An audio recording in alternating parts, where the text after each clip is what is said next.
se durante a vida profissional de vocês tiverem que escolher apenas uma ultrassonografia para solicitar para uma cliente, deixem para solicitar no segundo trimestre entre 20 e 24 semanas.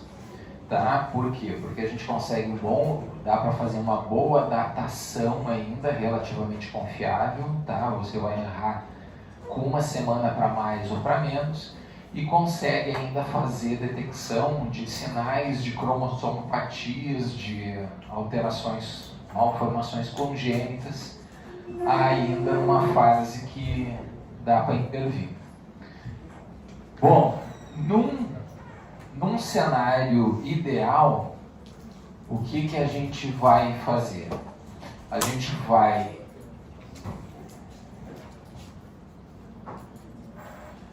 gente vai fazer uma ultrassonografia no primeiro trimestre, uma no segundo e uma no terceiro.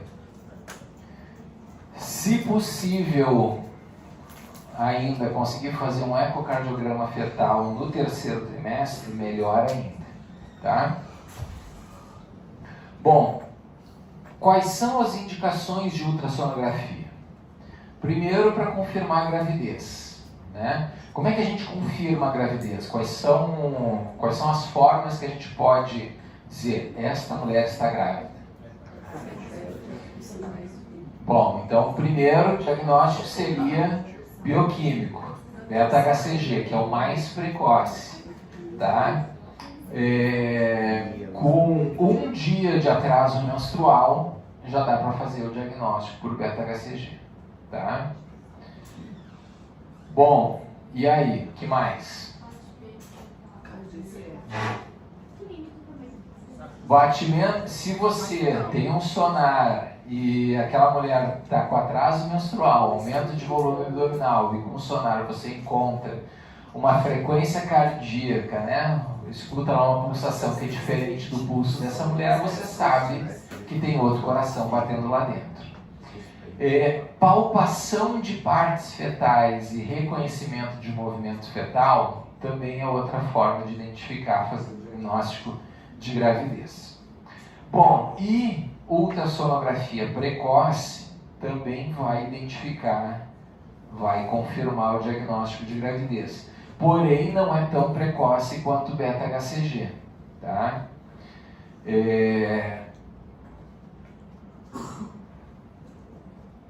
Outro motivo para fazer ultrassonografia no primeiro trimestre.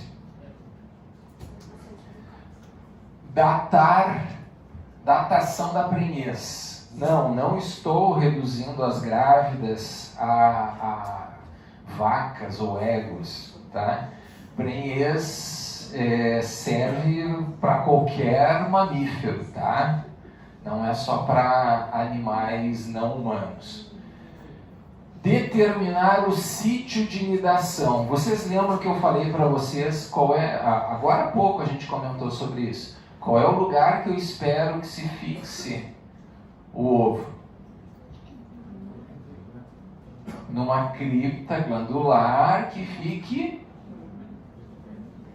Onde? Qual parte da cavidade endometrial? No fundo uterino, tá? O ideal é que seja na porção mais fúndica do útero. Qualquer coisa diferente do corpo uterino, ou seja, istmo, ou trompas, ou ovário, ou colo uterino, tudo isso está errado. Outra coisa importante, determinar o número de fetos. Nem toda gravidez é única, né? Vamos ter gravidez de várias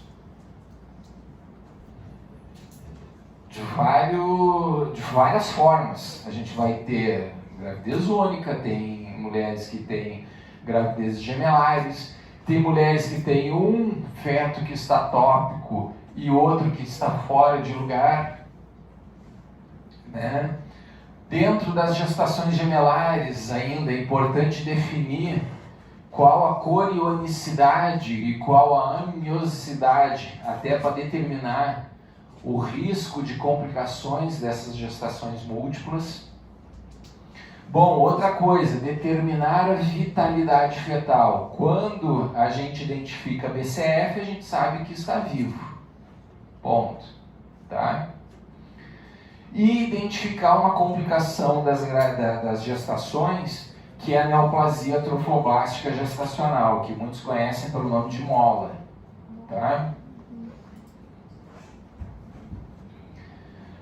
Então, a maioria não, cerca de 11 a 42% das idades gestacionais calculadas pela data da última menstruação estão erradas, tá? A ultrassonografia no primeiro trimestre, através da medida do comprimento cabeça-nádega, permite uma datação com erro de até 5 dias, tá?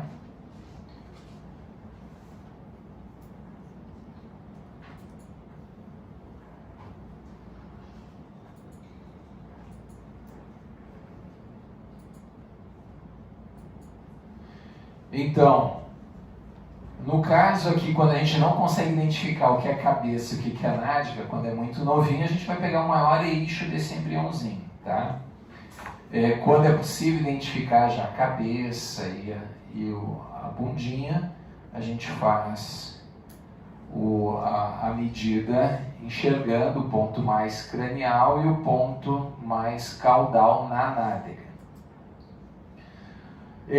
Além disso, é importante identificar se está bem posicionado, se a anidação está correta.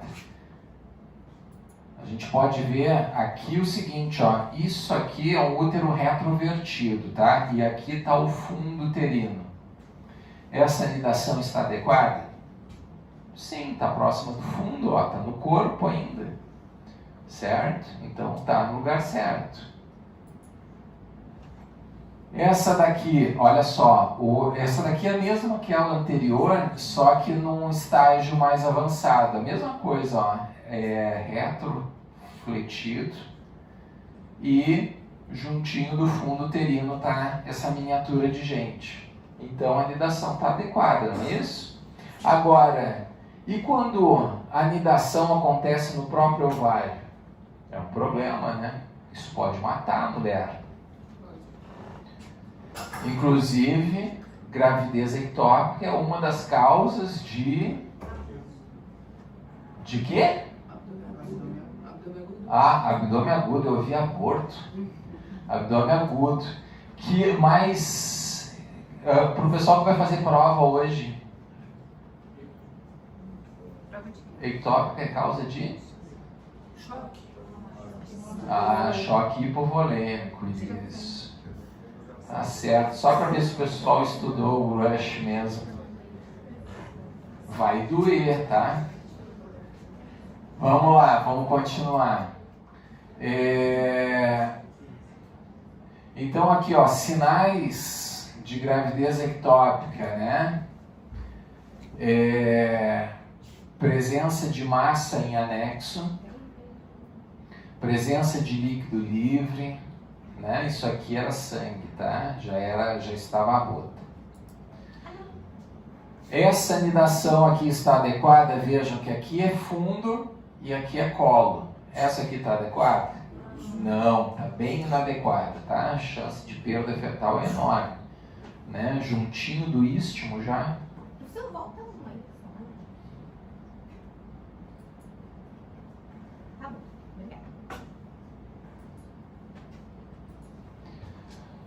Sempre vai ter a presença de massa de líquido? Quando for gravidez ectópica? Quando for ectópica, se ela for rota, a gente vai ter presença de líquido livre, né? Vai sangrar. Bom, quanto à gemelaridade, né? A quantidade de fetos, é sempre importante a gente poder contar quantos são, né? Se dividem ou não a mesma placenta, se dividem ou não a mesma cavidade amniótica. Esses aqui, por exemplo, não dividiam a mesma cavidade amniótica, olha só. Né? Eles estão em cavidades diferentes.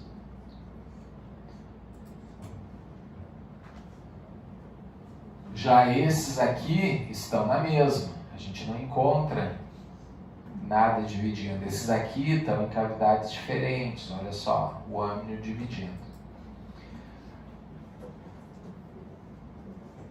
Aqui 2 âmnions, né? Cada um numa cavidade diferente com seu próprio córion, né? Então, diamniótica, dicoriônica.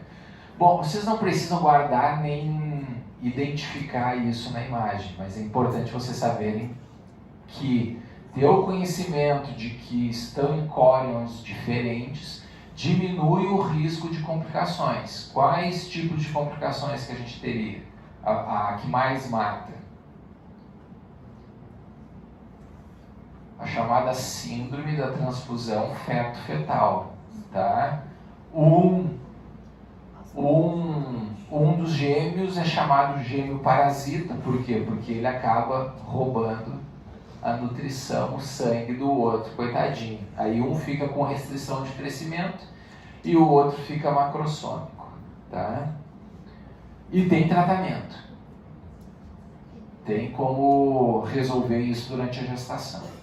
Bom, eu falava para vocês sobre vitalidade também. Então, se tem BCF, eu sei que está vivo, que está viável. Vejam que isso aqui é sinal, esse sinal coloridinho aqui é sinal Doppler, né? Vejam que a gente tem circulação no útero, mas dentro do coitadinho não tem mais nada não. Isso chama aborto retido, tá? Neoplasia trofoblástica gestacional. Então, quando a mulher tem beta-HCG, do ponto de vista clínico, o que a gente encontra? Mulheres com atraso menstrual, que podem ter sangramentos ainda de primeiro trimestre, com o útero, com uma altura uterina maior do que a esperada pela data da última menstruação, e hiperemese gravídica. Isso são sinais clínicos de que pode ter uma neoplasia trofoblástica gestacional.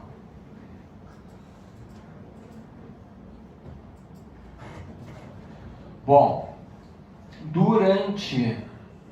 tem uma coisa que eu gostaria de falar que é importante vocês guardarem. Isso eu recomendo que anotem.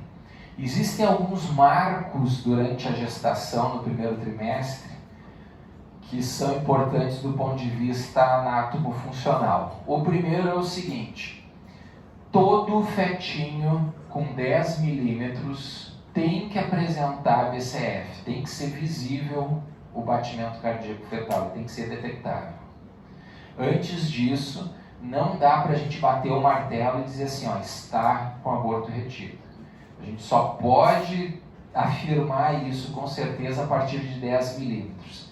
10 milímetros também é a marca de 7 semanas. Então, 10 milímetros de CCN é igual a 7 semanas. Segunda coisa,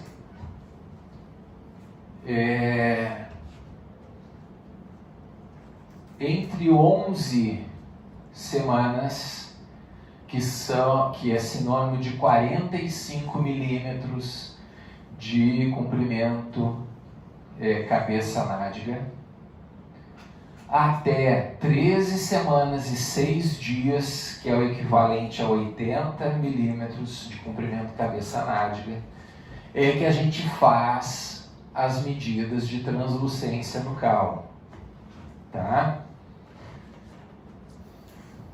De 45 a 80?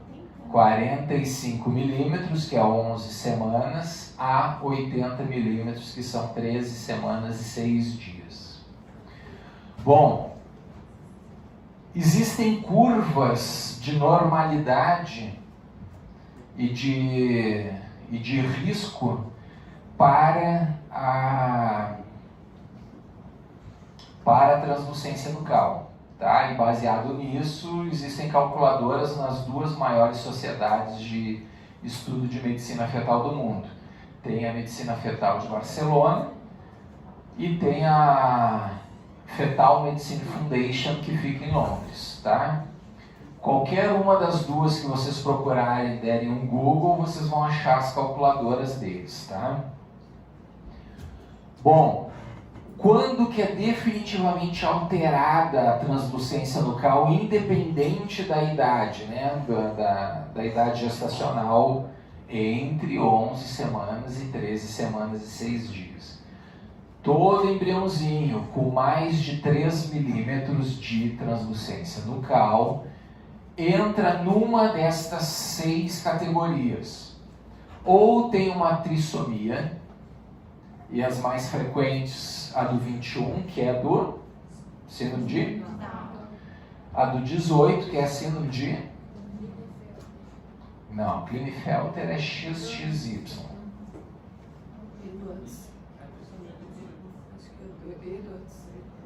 Qual? Edwards. E 13? Hã? Fatal.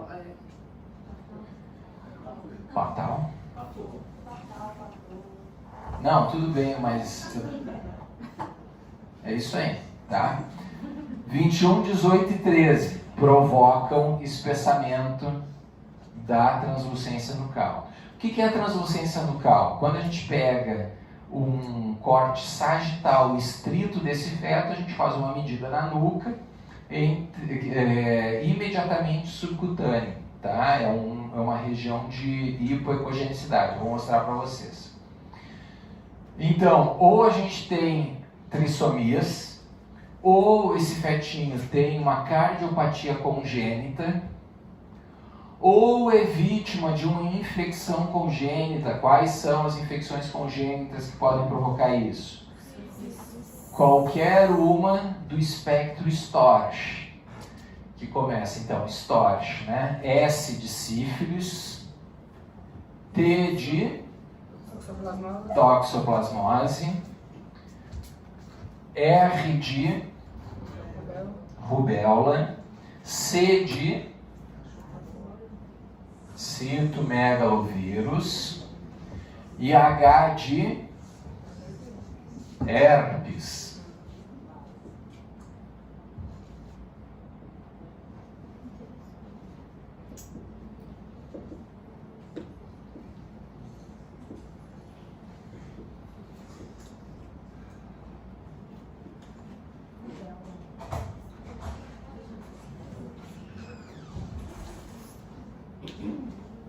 Bom, isso também é detectável, né? Então, trissomia, pelo cariótipo dá pra gente saber. Antes de 13 semanas, para a gente fazer cariotipagem só com biópsia de vírus coriônico, tá? Existe um detector de DNA fetal, que é um exame bioquímico que faz no sangue da mãe, que pode ajudar, mas ele tem um número de falsos negativos ainda alto, tá? Bom, quanto a infecções congênitas, tem como fazer as sorologias. Cardiopatia congênita, mais adiante vai fazer o ecocardio e ver qual cardiopatia que é.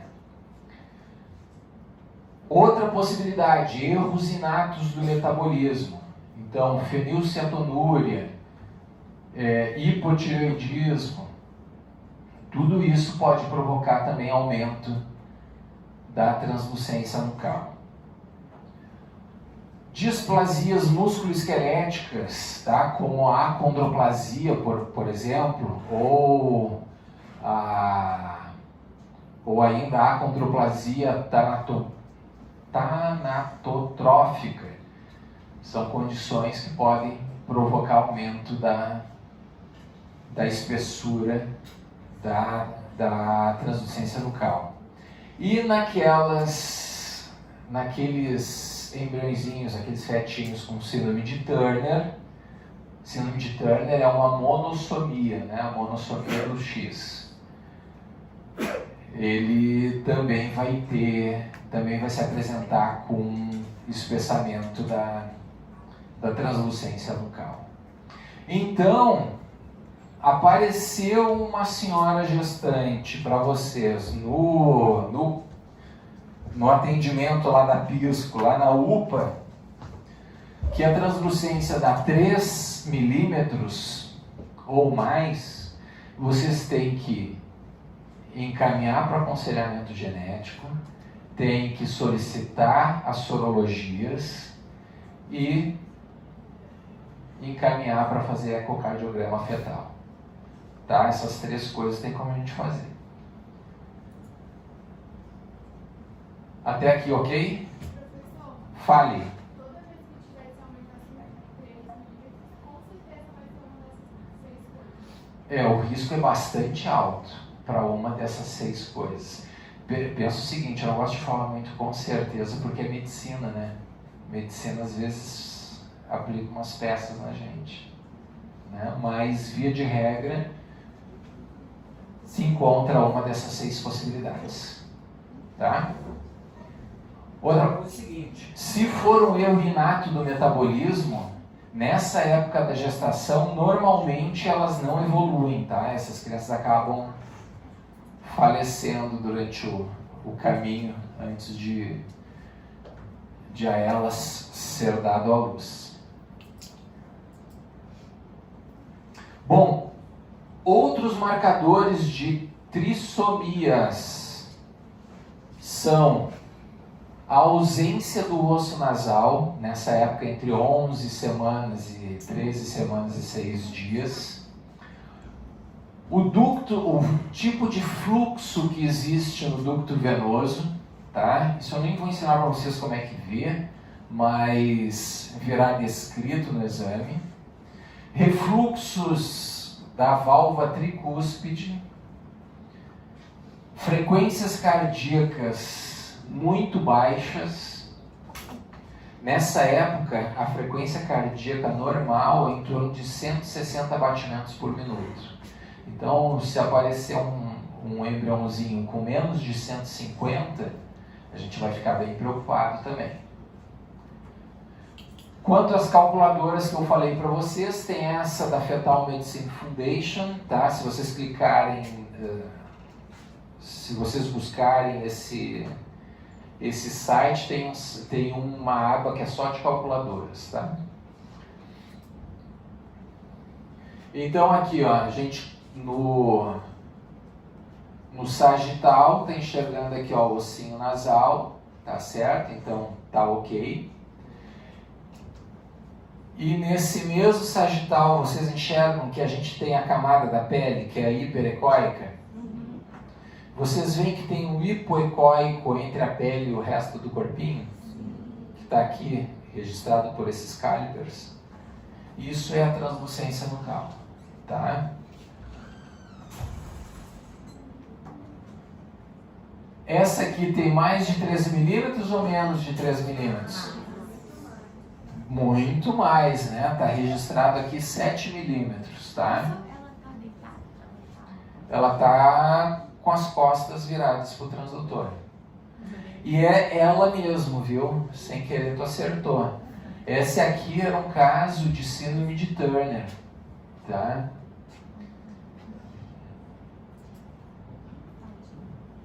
Esse outro aqui, ó, 2,9 milímetros. Poxa, mas 2,9 não é 3, né? Só que quando a gente joga na calculadora, a calculadora considera não só a translucência, ela também calcula, usa como variáveis a idade materna e a frequência cardíaca, tá? E isso acabou jogando o risco dessa criança aqui para 1:50 para a trissomia do 21. Tá? Então, riscos maiores que 1:50, ou seja, 1:20, 1:10, são todos riscos, né, que são extremamente altos. Então, maiores que 1:50, definitivamente devem realizar cariotipagem para excluir. O definitivamente é o seguinte, apenas se o casal pensa em interromper aquela gestação, tá? Porque também se não pensar em interromper a gestação no caso de uma... Não no Brasil, né? Mas tem gente que tem grana e sai daqui para fazer o... né? Embora eu seja pro-life, seja contra o aborto, eu tenho que falar para vocês do ponto de vista médico, né? Também não adianta a gente oferecer um procedimento, fazer uma biópsia coriônica ou uma amniocentese mais adiante, se não vai mudar a decisão daquele casal, né? Aí é questão de conversar com eles. Professor, tá sem o osso nasal? Esse aqui tem ausência de osso nasal.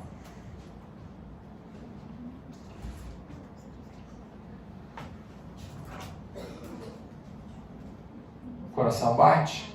Bate, né?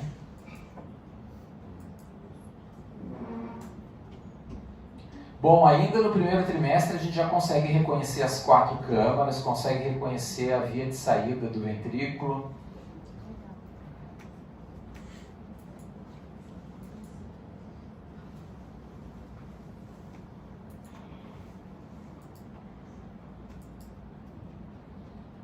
Aqui as 4 câmaras e aqui a via de saída do ventrículo esquerdo. Mudar um pouquinho o ângulo, a gente já muda o que a gente está enxergando, tá?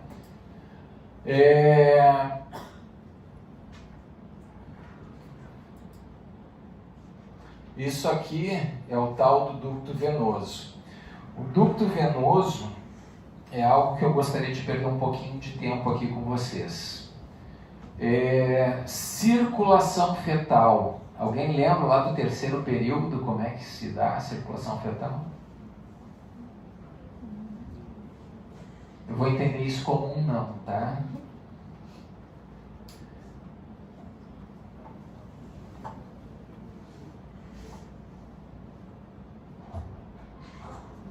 Mary Jane, canetas azul e vermelha, por favor.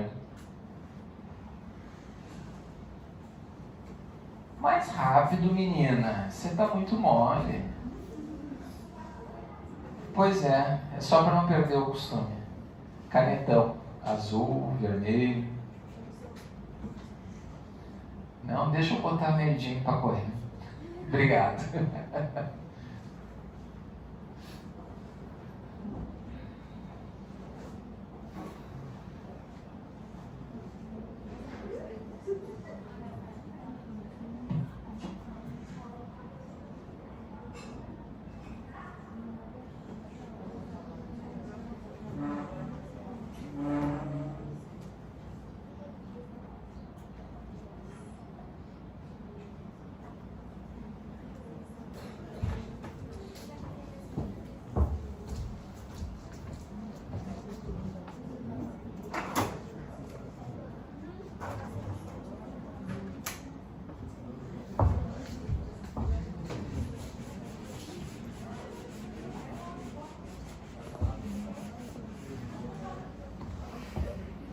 Algumas coisas que vocês precisam entender, isso é pro resto da vida, tá?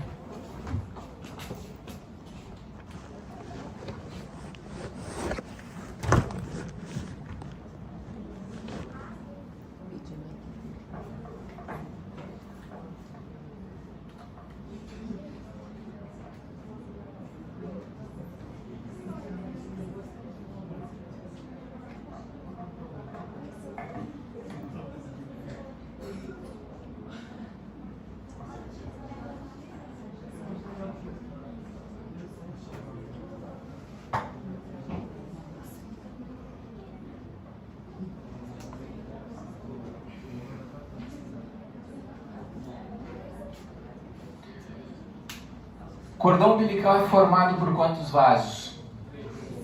Quais são? Uma veia e 2 artérias, né? Bom, qual que leva oxigênio para a criança?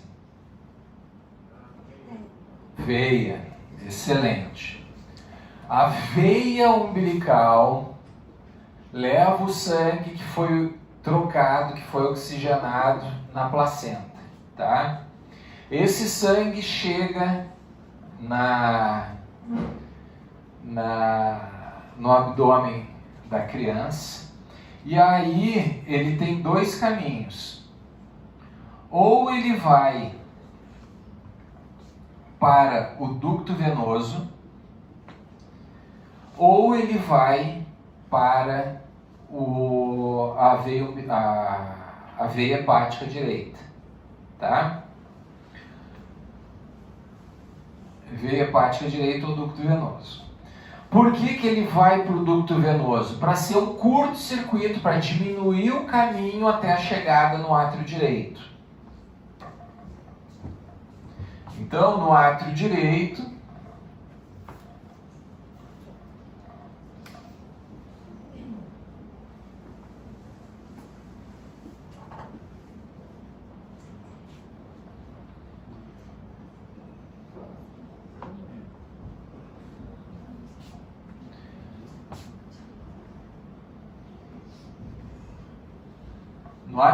vai chegar as duas cavas, não é isso? Bom, então o ducto venoso é o quê? É um curto-circuito que vai diminuir o caminho até o ventrículo, até o átrio direito, tá? Isso é para jogar sangue oxigenado aqui dentro, tá certo? Esse sangue oxigenado, ele tem duas alternativas. Ou ele vem para o ventrículo direito, ou ele é melhor aproveitado vindo para o átrio esquerdo. Como é que ele pode ir para o átrio esquerdo sem perder tempo lá por dentro do pulmão, que está todo colabadinho ainda? Através do forame oval.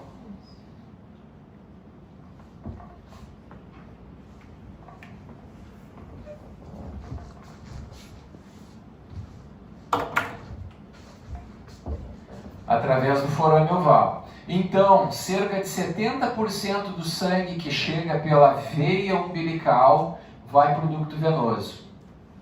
Esse sangue vai se misturar com o sangue que está chegando pela veia cava superior, pela veia cava inferior, tudo isso se mistura dentro do átrio direito, já perde qualidade de oxigênio, certo?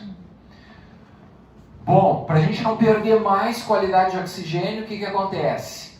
A maior parte atravessa pelo forame oval para o átrio esquerdo. Com qual objetivo? De já vir para o ventrículo esquerdo e do ventrículo esquerdo ir direto para a aorta, certo?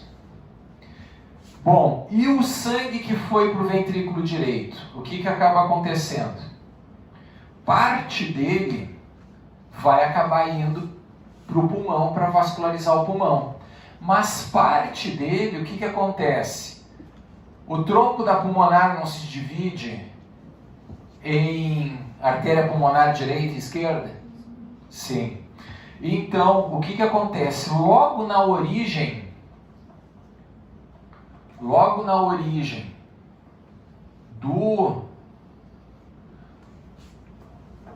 da artéria pulmonar esquerda, a gente vai ter outro curto-circuito com a aorta. Logo depois que a aorta dá a subclávia esquerda. Tá? Esse curto-circuito aqui se chama como? Aqui era ducto venoso, aqui vai chamar como?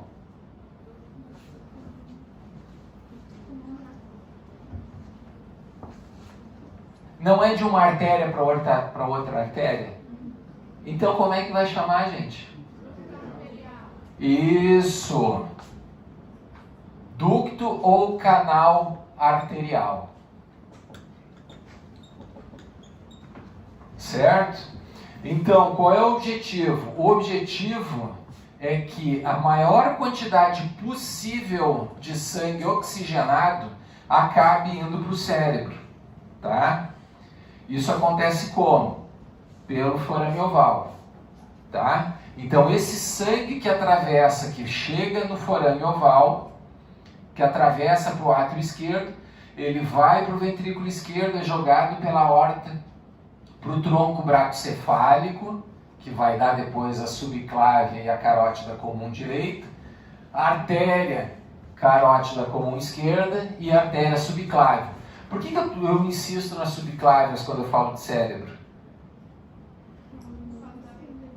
Exatamente, por causa das artérias vertebrais que têm origem na subclávia. Chato ele, né? Neuro já passou e ele continua insistindo nessas coisas. Bom, logo depois da subclávia, para aproveitar o restinho de sangue oxigenado, que ainda foi para o ventrículo direito, joga-se o sangue pelo canal arterial para dentro da aorta, tá? Quando vocês ouvirem falar em coarctação da aorta, vocês já ouviram falar nisso? Coarctação da aorta é um estreitamento que acontece na aorta torácica e normalmente isso acontece por erros na hora de fibrosar o canal arterial, tá? Bom, depois disso, o que acontece? A aorta segue seu caminho, vai vascularizar os órgãos abdominais e aí vai se dividir nas ilíacas, não é isso?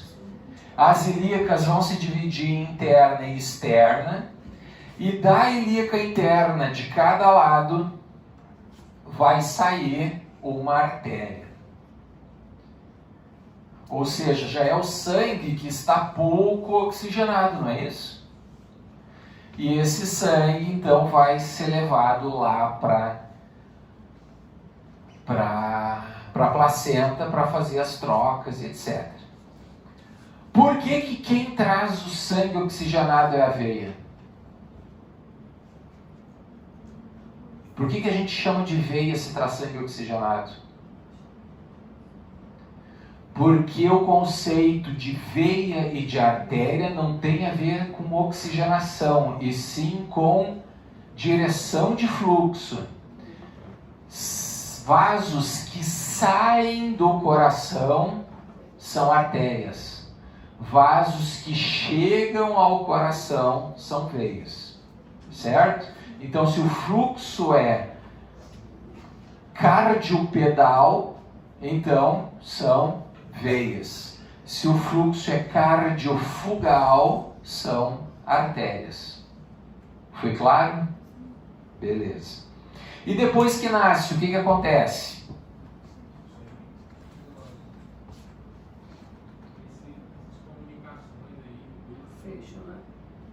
Teoricamente tem que fechar, né? Teoricamente tem que fechar. Então fecha o ducto venoso. O resquício do ducto venoso é o ligamento venoso no fígado. Isso é para a próxima aula, tá? Quero ver se amanhã eu já consigo mandar os casos para vocês, que a próxima aula vai ser pesada. O ducto venoso fecha, formando o ligamento venoso, que é importante referência para a segmentação hepática. O forame oval fecha, então a pressão do átrio esquerdo faz com que feche a membraninha do septo interatrial e fecha o canal arterial. Além disso, obliteram-se os 2/3 distais das artérias umbilicais. Então todo aquele caminho da artéria umbilical da ilíaca interna em direção ao umbigo, 2/3 distais obliteram. O terço proximal permanece como artéria umbilical e vai dar origem às artérias vesicais superiores. Isso com quanto tempo? Imediatamente. O processo todo começa quando a criança inspira. Na hora que inspira, você muda as pressões dentro do tórax e isso faz com que mude as pressões dentro do coração. E todo o processo é disparado. Por que é importante saber dessas comunicações todas? Porque o uso de anti-inflamatórios durante a gravidez pode provocar a obliteração do canal arterial. Então a gente já tem um problema, porque daí a gente aumenta o volume circulando dentro do pulmão. E isso provoca hipertensão pulmonar congênita. É um problema, tá? Então é importante vocês reconhecerem essas coisas para vocês entenderem o que está acontecendo. Se... Professor, e o bebê prematuro também? No prematuro também, tá? Se esse sistema hemodinâmico que eu falei para vocês estiver funcionando bem, a gente tem como avaliar por ultrassonografia, tá? O padrão de fluxo dentro do ducto venoso, ele vai me mostrar se essa criança está em hipóxia ou não. Certo? Então, se ele não está em hipóxia, eu vou ter um fluxo facilitado para esse oxigênio chegar no corpinho dessa criança. Tá certo? Dúvidas até aqui? Não. Eu adoro perguntar sobre isso, hein? Bom, outra coisa importante. A ultrassonografia na gestação, ela não pode ser focada apenas no fetinho. A gente tem que pensar também nas estruturas anexas, tá? Então a gente sempre tem que avaliar a artéria umbilical e ficar ligado nessa informação aqui, ó. Artéria umbilical única. Fetinhos que têm artéria umbilical única podem ter mais malformações do que aqueles que não, tá? Embora a maioria no final seja normal, o risco existe, tá? E esse padrão do fluxo que você falou, como é que ele vai ser mostrado? Vai ser no eletrocardiograma? Não, no Doppler. Mas aí você não vai cobrar. Não. É padrão difuso, né? Padrão de fluxo. De Tá? Bom, então eu tenho que ficar atento para essas informações, tá certo? Tenho que ficar atento para informações sobre a inserção placentária, para ver se tem sinais ou não de acretismo. O que é acretismo? É quando a placenta ultrapassa a camada basal do endométrio. E aí a gente passa a ter um problema porque na hora do parto, né, são causas de sangramento puerperal. Isso aqui foi feito para o 8 de março, então, mas de qualquer forma as flores ficam para as mulheres, tá certo? E para os homens que assim as quiserem receber. Pessoal, ainda tem para a gente comentar.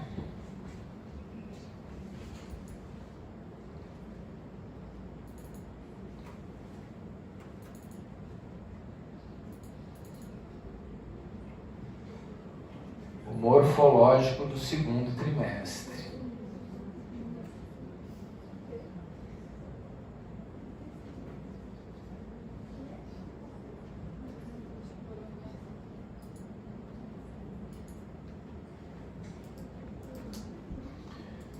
Então, como eu disse para você, se tiver apenas uma oportunidade de fazer ultrassom durante a gestação, entre 20 e 24 semanas, tá?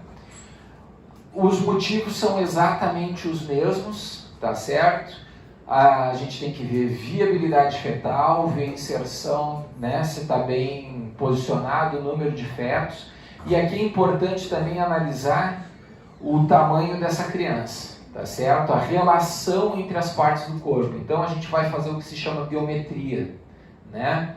Na biometria, quais são os dados que são extremamente importantes? Circunferência craniana, diâmetro biparietal, circunferência abdominal e comprimento do fêmur. A relação entre as partes do corpo, vamos mostrar se essa criança está crescendo adequadamente ou não.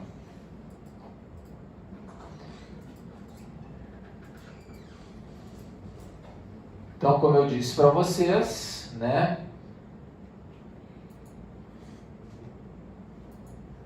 Diâmetro biparietal, a circunferência craniana, circunferência abdominal e o comprimento do fêmur.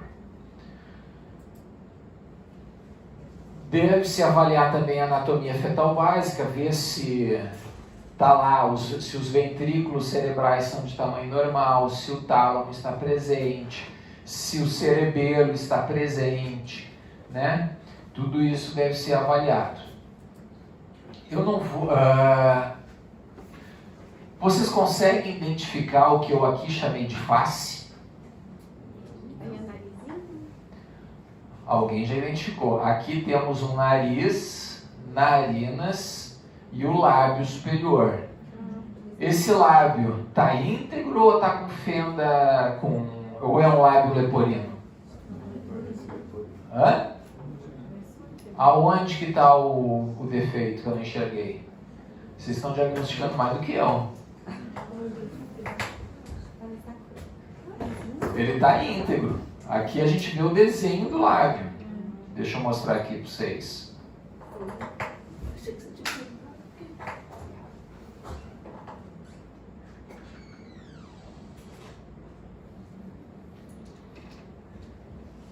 Como desenhista, eu sou um bom ultrassonografista. Eu juro para vocês, tá? Conseguiram ver o lábio agora? Sim. Tá íntegro ou não tá? Tá, né? As narinas estão íntegras e a gente não vê defeitos. Porque aonde que se dá o lábio leporino? É justamente na região da narina, né? Então ali é que nós encontraríamos o defeito. Além disso, a gente identifica aqui, ó, deixa eu mudar aqui pro...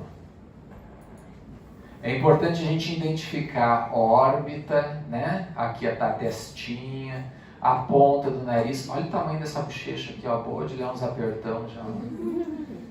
O lábio de novo, tá certo?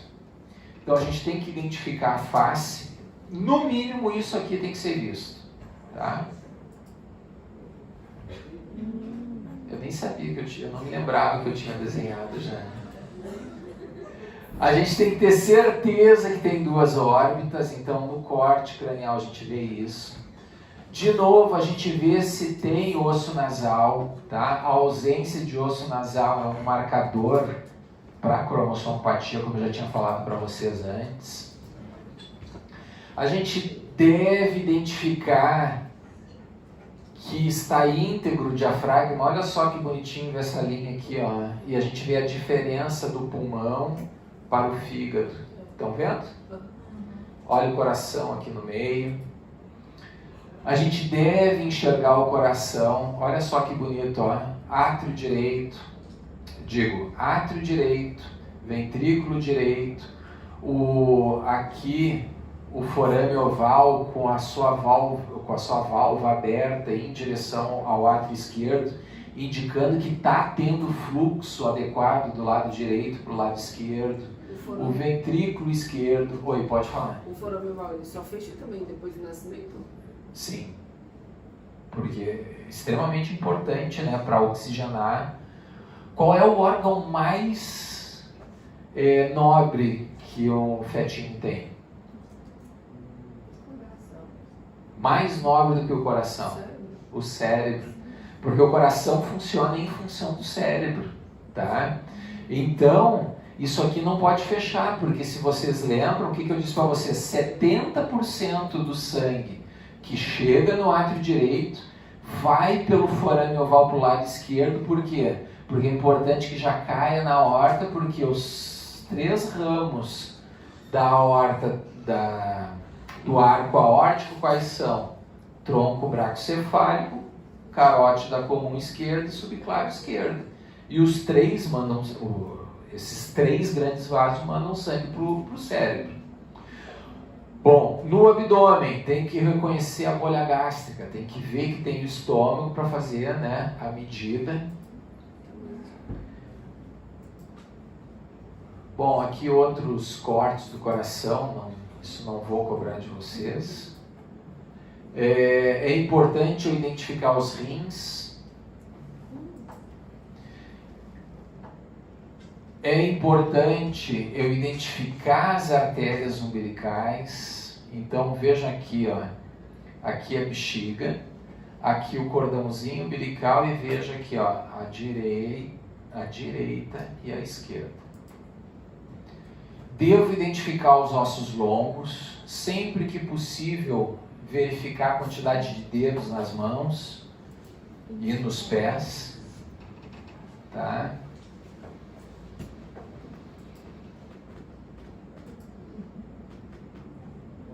Aí um dinâmico, né? Mostrando de novo, tentando ver a face, vendo segmento a segmento, cheguei no tórax, vejo o coração funcionando, vejo o diafragma, vejo o estômago, vejo um rim, vejo o outro, vejo a inserção do cordão para ver se não tem hérnias, vejo a bexiga,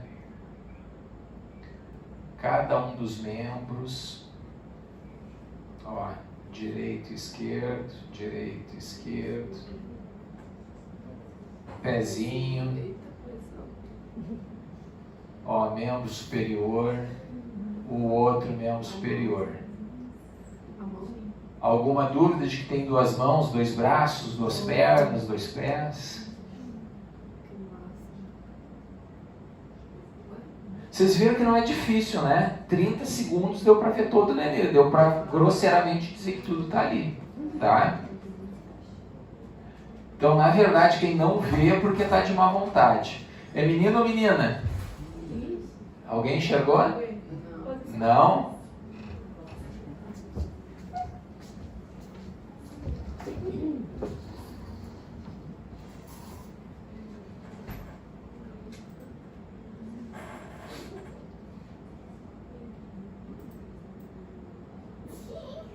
Saúde.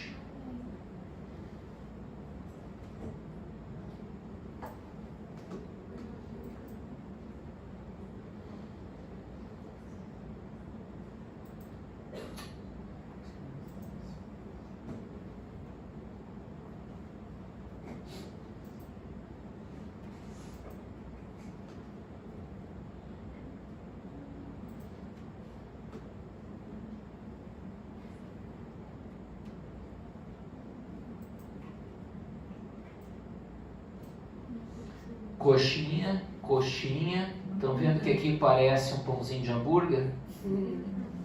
É uma menininha, tá?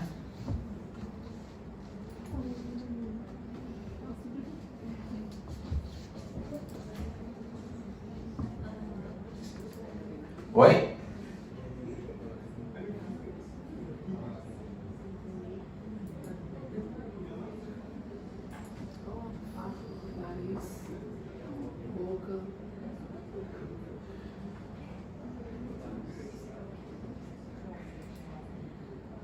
E esse?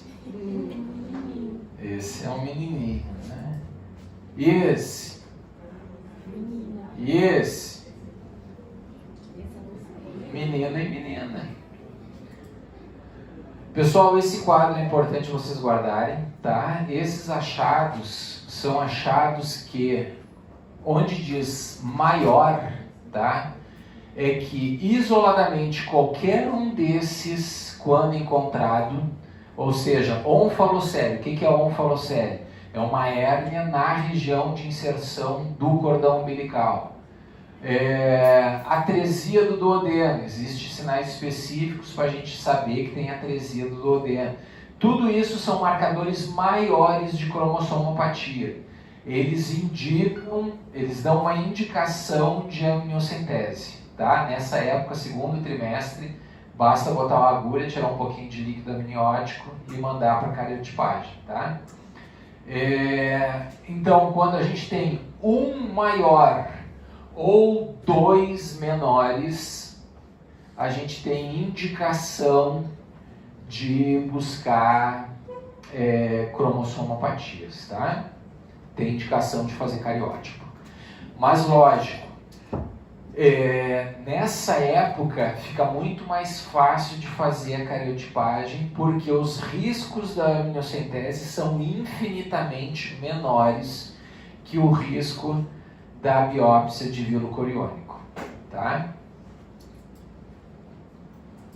Aqui uma série de malformações que eu não vou discutir com vocês. Olha só, vocês lembram daquela criancinha que eu falei que era Turner, que estava com 7,9 de translucência bucal? É esse mesmo aqui, ela voltou, a mãe da criança voltou no segundo trimestre para fazer outro morfológico, porque embora ela já tivesse a cariotipagem na mão, ela não conseguia aceitar que estava alterada a gravidez, tá? Infelizmente, isso aqui foi um caso que ainda faleceu dentro do abdômen materno, tá? Era uma criança que tinha derrame pleural, tinha uma anasarca, tudo isso aqui, ó. Aquele é pericárdico também? Aonde? A anterior, foto anterior. Não, pericárdico não tinha. Essa segunda. Aqui? Não, aqui tudo é tórax, ó. É hidrotórax, tá?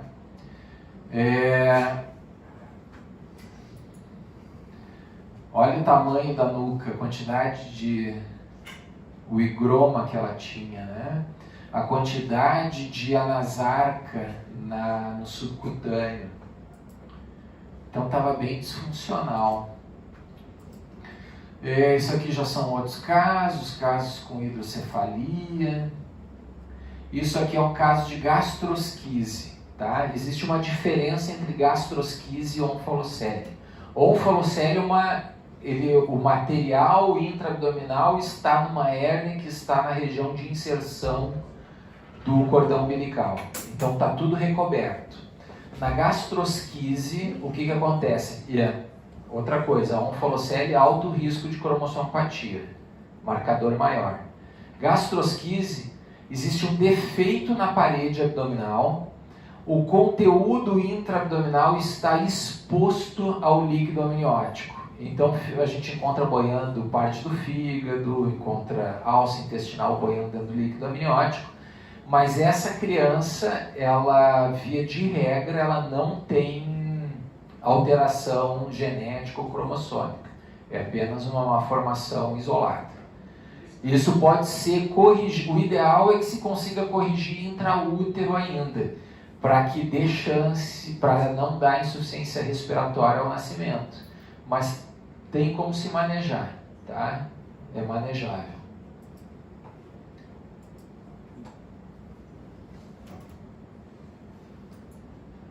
Aqui tem o 3D, ó. Você vê que entre o membro superior e o rostinho, tudo isso aqui, ó, é alça intestinal. Tá abraçando as alças intestinais.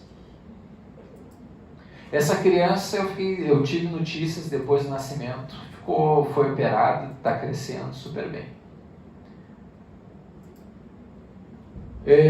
Como eu disse para vocês, sempre ficar de olho nas informações que vêm de cordão e de placenta, bem como de colo uterino, tá? O ideal é que quando vocês solicitarem um ultrassom no segundo trimestre, vocês peçam também medida de colo uterino.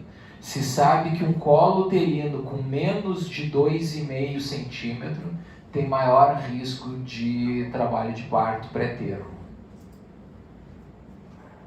O que eu falei para vocês antes continua valendo do cordão umbilical. Olha aqui, ó, artéria umbilical única, aqui uma artéria umbilical normal, um cordão umbilical normal com 2 artérias e uma veia. E é isso, tá, pessoal? O pessoal que vai fazer prova já pode subir para o 4º andar.